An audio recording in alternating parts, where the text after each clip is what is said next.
હિમાચલ પ્રદેશના ચંબામાં કાર ખાઈમાં ખાબકતા ભાવનગરના એક જ પરિવારના 5 સભ્યો સહિત કુલ 6 લોકોના કરુણ મોત નીપજ્યા છે।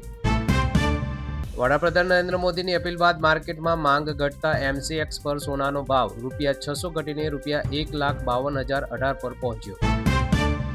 પશ્ચિમ બંગાળના નવા મુખ્યમંત્રી શુભેન્દુ અધિકારીએ પ્રથમ કેબિનેટમાં ઘૂસણખોરી રોકવા સરહદી જમીન BSFને સોંપવા સહિત આયુષ્યમાન ભારત અને નવા કાયદાઓ લાગુ કરવાના મહત્વના નિર્ણયો લીધા। કેન્દ્ર સરકારે સ્પષ્ટતા કરી છે કે દેશમાં ઇંધણનો પૂરતો સ્ટોક છે અને PM મોદીની અપીલનો હેતુ અછત નહીં પરંતુ માત્ર ઉર્જા બચત અને આર્થિક સુરક્ષા પ્રોત્સાહિત કરવાનો છે। કેન્દ્ર સરકારે 1 જુલાઈ 2026થી VBG રામજી એક્ટ 2025 લાગુ કરવાની જાહેરાત કરી છે, જેનો હેતુ ગ્રામ્ય રોજગાર વધારવા અને મનરેગા વ્યવસ્થાને વધુ આધુનિક બનાવવાનો છે।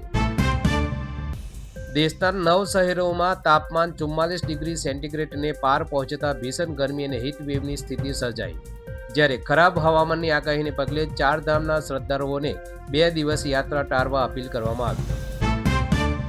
શુભેન્દુ અધિકારીના PAની હત્યાના કેસમાં પશ્ચિમ બંગાળ STFએ UPI પેમેન્ટ ટ્રેક કરીને બિહાર અને ઉત્તર પ્રદેશમાંથી 3 શંકાસ્પદ આરોપીઓની ધરપકડ કરી।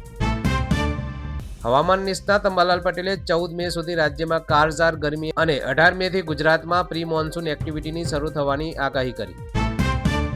હવામાન વિભાગે આગામી 4 દિવસ આકરી ગરમીની આગાહી કરતા કચ્છ અને સુરેન્દ્રનગરમાં ઓરેન્જ એલર્ટ તથા અમદાવાદ સહિત 12 જિલ્લામાં યલો એલર્ટ જાહેર કરાયું।